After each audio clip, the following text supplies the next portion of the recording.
こんちは。4G を自由にプレイ、パート12です。今回はラバルチャークを使っていくよ。発掘じゃなく生産の方ね。で、いきなり棺桶背負ってますけど、新手の宣戦布告スタイルか何かですか？いや違うよ。最初はこの武器を使ってクエストに行く。ラバルチャークの交換素材、解放してないんだよ。まずリストに出すところから始めないと。なるほど、それで極限防御ってわけですか。攻撃にしてたのをわざわざ付け替える形ですね。武器以外を何にも装備していませんが、これも解放クエストのためですね。そういうこと。この状態でも詰め子含み防御91あるよ。対応するクエストはこれだね。恐怖と暴動の2頭狩り。闘技場にイビル城2頭同時。しかもそれを防具5隻なしでクリアしろというものです。竜神商人の依頼文は勝負だなんだのテンプレですが、ちょっと度が過ぎてるんじゃないでしょうか。一応4時代のやり込み要素扱いだからね。クエ自体、ハンターランク90を超えないと出現しない。4G から新規でやり始めた場合は、G 級クリア後まで到達しないとかザラじゃないかな。にしても、通常クエで防具を縛るのはかなり珍しいです。リベクエならいくつかあるんですが。上位クエってのがまだ救いだよね。G 級版が出てたら、また難民を生み出していただろう。さて、それじゃあ煙を焚いてから始めていこうか。上には、よほど近づかない限り見つからないよ。ちなみにこのクエ、分断策は使用できません。実質、制限時間は煙が切れるまでですね。防具5隻なしってことは、スキルで火力が漏れないので、4違いはそれなりに難しいクエストでした。上位装備で真面目に挑むなら、やっぱ総中魂かな。ヤマタなら爆破も持ってるし。総中魂は、自然に防御力を上げることができるから、他の武器より楽そうだ。当然といえば当然ですが、相手の攻撃力にはかなり大幅な調整が入っています。防御力60くらい確保できれば、ダメージは常識の範囲内に収まると思います。今回は極限防御に効果薬 G も飲んでるから、確か100以上出てるね。それに、極限防御には加護効果も隠されてる。被弾リスクはかなり少ないと言っていいだろう。極限防御、普段は回復を優先されがちですからね。回復ですら攻撃の影に隠れてるのに。こういう装備を縛られているクエストでは、非常にありがたい効果です。いい狩りの尻尾回転を食らったけど、2割くらいしか入ってないね。さすがに G 級装備だと楽々かもな。活躍できてよかったな、ガンオケ。それ全然褒められてないような、大小のネイディアという立派な名前があります。ただ、ちょっとスペック足りてないですよね。スムラで睡眠持ちと貴重な武器ではあるんですが。倍率と切れ味があと少し良かったらな。結構ガチで使われてそうなのに。属性値もさすがに110は低すぎですね。いくらおまけといえど、片手以下とは。チャーク、立て付けを押し付けないと手数出ないからね。結構睡眠取るの難しいよ。このクエも1回取れればいい方だろうな。相手の体力低いし。体上はコム質が多くなりがちですからね。手数が出しにくいです。取れたらラッキーくらいで考えましょう。とりあえず、1投目を早く終わらせたいです。よし、1投目が終わったぞ。これでこのクエはクリアも同然だ。窮屈なクエとはいえ、6分半かかりましたね。スキルなしだと G 武器でもこんなものですか。もう1頭が捕食してますよ。煙中でも食べ物には反応するようです。この辺は設定通りって感じだね。情同士が合うと共食いに発展するらしいし。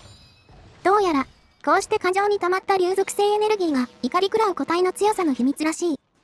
ジョー自身、もともと竜属性の生成期間を持ちますが、過剰に溜まると悪影響が出るようです。何事も取りすぎは良くないということですね。難儀な性質の種族だよな。じゃ、2投目もパパッとやっちゃいますか。さて、これでどうだ。上質フルヒットでフィニッシュです。ちょっと気分がいいですね。クリアタイムは12分ちょいか。意外とかかっちゃったな。ネイディアじゃ切れ味がきつかった。紫10なんてあっという間に解けたよ。これでようやく生産が解放されますね。では、武器製作といきましょう。来た、ナバルクラノス。作成費用75,000ゼニー。ダラ武器とかより高いですね。第一段階としては圧倒的。説明文によると新鋭武器らしいんですが、これが樹海から発掘されるのはどういうことなのか。で、これが上位最終強化。MH4 では最強だった武器だね。費用は落ちるが、制作の面倒さはトップクラスだ。都合3種類の宝玉が必要ですね。非常に豪勢。強化の難しさは G 級も続きます。廃反する双撃輪と大砲玉がいりますね。こちらに関しては売るほど余ってる。すぐ交換して強化しよう。はい、これでようやく揃いました。海王機ナバルレガリアの完成です。極限強化すると倍率320の水310だね。スペックは良さそうに思えるが、正直4時代のような一強さはない。匠紫20とスロット0がどうしても足を引っ張るね。敏火力はクーネにかなわないし、スロゼロだとどうしても窮屈になります。この武器を担ぐなら水を生かす必要がありますが、ギルクエだとラーに通りにくいのが痛いです。ということで組んだ装備がこちら。火星に入り火力盛り構成って感じだね。お守りは同梱4砲術13スロ2です。そういえばこんなの持ってたなってしにゅってて思いました。それじゃあこれでクエスト攻略といきましょう。一応イベクエをやります。あった、これだ。マギ、炎の魔人からの試練。当でキティと戦うものですね。ちなみに我々は元ネタを知りません。今回140ティアラーも候補にあったのですが、正直スペック不足なのでやめました。ラーを考えると耐震は欲しいんだが、そこまでやると火力が落ちちゃうからな。手が足単体で140があればよかったんだが、さすがに手持ちにないよ。チャークのティアラーは過去にやってますからね。そちらをご覧いただければということで。にしてもこのクエ、ステータス強化とかはあるんでしょうか。コモンジョモースの救済なんでしょうかね。あんまりやった記憶ないんだよな、これ。マニゴマの方はよく通ったけど。ゴマの方は通常個体と戦えるクエですね。ギルクエ不要なので便利でした。何はともあれ、キティ戦行きましょう。たくさん GP を取っていきたいです。しにゅってて思ったが、火星2がまあ重いね。武器スロゼロがさすがに痛い。前に白長スロ3の武器で組んだ時でさえ重たかったから当然なんだけど。火星入りで強力な防具もあるんですが、弱特挑戦者あたりを含むものが少ないんですよね。で、もう切れ味落ちちゃいました。やっぱり技物も必要だったでしょうか。技物入れると火力が大幅に落ちるんだよね。真打ちと砲術師が積めなくなる。GP 根室でひるみを取るために、ティガ相手は火力が最優先だと思ってるよ。技物積んでも紫20ですもんね。これが40あったら強かったんですが。上位時代はちゃんと白40あったのに、なんで弱体化しちゃったんでしょう。4ではヤマタと並ぶ位置にいたのにね。もちろんスペックだけの話ではあるが。4G ではペダンだけが順当に最強街道まっしぐらで、完全に水を開けられちゃったよ。水属性なのに水を開けられたとはこれ以下に、武器の強化事情も複雑です。早く爆豪になってくれないかな。ろくに刃が通らないんだけど。おっと、ここで移行したようです。壁際なので反撃硬質を入れに行きます。これやるためだけにクエスト選んでるので、全部成功させましょうね。やはり一撃ではヒルマンか。漏れる火力は全部入れてきたんだが。別で一発入れておいた方がいいですね。ここは意識していきましょう。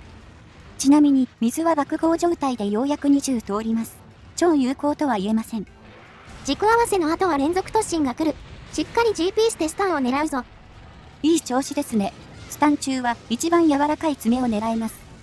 前足と爪は別の判定で結構肉質違うので、そこだけ気を使っていきましょう。ここの解放に欲張ったかな。ああ、お仕置き食らっちゃった。根室で締めるべきだけど、手数増やしたくなっちゃうな。幸い、攻撃力は普通ですね。体力満タンなら冒険してもいいかも。爆破やられにだけ注意したいです。大技と合わさると8割くらい減りそう。保険で競争薬飲んだのは正解かもしれん。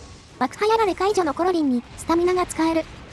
大方向は GP できてもスタミナ超減るから、カツカツになりやすいんだよな。大方向の際は大きく体を引くので、それについていくために前転したりもしますからね。競争なしでやられをもらうと非常に面倒です。動けなくなって手数が減っちゃいます。この連続突進もガード回数えぐいからな。スタミナ枯渇して事故るのは避けたい。突進から別の攻撃に派生したりもしますからね。攻撃の対処に意識を割きたいところ。行ったそばから方向への派生が来ました。動作が遅いので2連ですね。くそ、2回目 GP 出なかった。回転の後に立て突き出すべきだったわ。ちょっと回復して研ぎたいですね。また2連方向でもしてくれないでしょうか。早々に青まで落ちてるな。こりゃ緑もすぐだぞ。匠ありだと青は白より短いですからね。さすがに緑ゲージでは戦えません。地味に属性の補正も落ちていくので、ひるみに到達するしないを左右しそうです。とりあえず、さばけるものはさばいて、機会を待つとしよう。機会が来なかったら、戻り玉使うか。あ、機会来たみたいです。この隙に解いちゃいましょう。ティアと同じく、2連後にはちゃんと隙があります。ここはティガ系統らしくてありがたいですね。ともあれ、これで切れ味回復と、ほぼ万全の状態になったね。また連続突進が、妥協せずに全部 GP 入れていくよ。最後だけ単発の突進でしたね。これがフェイント気味になってて対処しづらいです。で、これは怒り解けましたかね。あれと思ったら挑戦者発動してる。突進中に解けて GP で起こったのかな。開幕以外でキティの通常状態はごく短い。挑戦者はぜひ発動させたいスキルだ。爆豪以外だとギリ弱得を避ける肉質が多いので、挑戦者優先が良さそうですね。ギルクエだと弱得優先する機会が多いですが、挑戦者もかなり優秀なスキルです。まあ、ギルクエでも両方欲しいけどね。スキルの有無でだいぶ変わってくるから。にしても、この辺うまくいってるな。距離詰めの判断もいいし、コマンドミスもない。根出後に軸ずらしたのも冷静です。たまに予備動作なしで突進来るので。ティガ戦のお釣り理由、大体突進はめか GP ミスなので、この調子でいきましょう。今回はその心配はなさそうだよ。今日はフィジカル、判断、ともにいい。チャークはその日の調子にかなり左右されるんだが、うまくいった時の快感は格別だ。ティガみたいに反撃できるモンスターは特にそうですね。非常に気分よく狩猟ができます。この爆破やられ時の立ち回りにさえ注意していれば。武兵痛い。なんか勢いで盾強化しちゃった。これが慢心というやつですね。なんであれでいけると思ったんでしょうか。とりあえず、おつらなかっただけ良かったです。早く回復してください。くそ、せっかく順調にいってたのに。まあいい、ここから取り返すだけだ。スタンチがかなり溜まっているはず。おそらく、次の根出で2回目が取れるだろう。この個体、体力はどんな感じなんでしょうね。戦ってる感じ、通常クエと変わりませんが。そうなると、存在意義が若干怪しいよね。救済とはいえ、こいつ古文書1冊目だけど。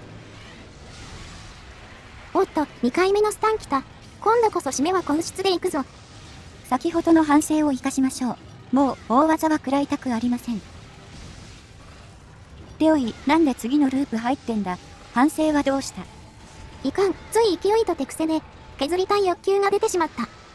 まったく、頼みますよ。せっかく全体的に順調なんですから。あ、疲労した。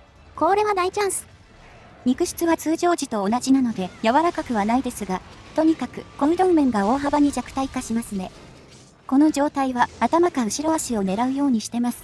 頭が破壊後であれば物理肉質は同じです。一応、最大弱点は尻尾だよ。ここは唯一弱得も有効。ただ、普通に狙いづらいんだよね。油断すると背中判定になっちゃうし。狙える時に狙うくらいでいいでしょうね。弾かれても面白くありません。今のはいい調子だった。瓶もしっかり当たってそう。疲労中は、とにかく手数を出すことを意識してるよ。怒涛の攻めを見せていけ。切れ味が落ちていますが、疲労が終わるまでは攻撃を優先しましょうか。そうだね、もうだいぶ削ってるとは思うから、ワンチャン疲労中に倒せるぞ。1から攻略シリーズだと12分くらいでしたっけ。ナバルレガリアの火力やいかに。あ、倒せた。7分台か、ええやん。疲労中の攻めの判断も良かったですね。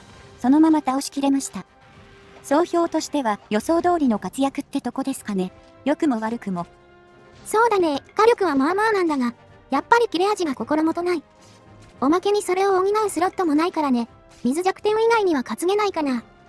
ギルクエタと単体ならいけそうですが、ラーやジョーとの2頭だと少し微妙ですね。ま、久々に担げたのでよしとしましょうか。見た目だけなら発掘使えば担げますし。だね。そういう意味では優遇されてるとも言えるか。さて、じゃあ解放された武器でも見ますか。これ、一応コラボクエだからね。こちらですね、アモンの剣。体験と思えないくらい小さいですが。抜刀すると、普通にかっこいい剣になるんだよね。イベ武器らしいギミックだ。ただまあ、肝心の性能が残念なんだよね。一応匠紫は出るけど、倍率低いスロもない。イベントオリジナルなので極限強化できないんですよね。それはつまり、極限フレームミラブレイドの完全介護官になります。匠なしの白ゲージすら並んでいます。フレミラですら属性特化しすぎだというのに、それと並んでるとはね。属性値も半分しかありませんからね。インパクト薄いです。極限強化ができても担いでないでしょうが、やっぱこれ、かわいそうな仕様ですよね。抜刀時の見た目はいいのにな。残念だ。ほい、というわけで、ナバルレガリアの回でした。発掘ではたびたびお世話になってますが、原始とも言える元武器を担ぎました。盾がクソでかいので、チャーク感ありますね。GP してるの楽しかったです。なんたって、あの傑作グレートナバルタスクがベースだからな。性能は折り紙付きよ。とはいえ、基本的に出番は少なそうだ。一部水弱点に行くときは担いであげよう。あ、もちろん、発掘の強いナバルクラノスの出土はいつでも待っておりますよ。ほいじゃ、次の動画で。またね。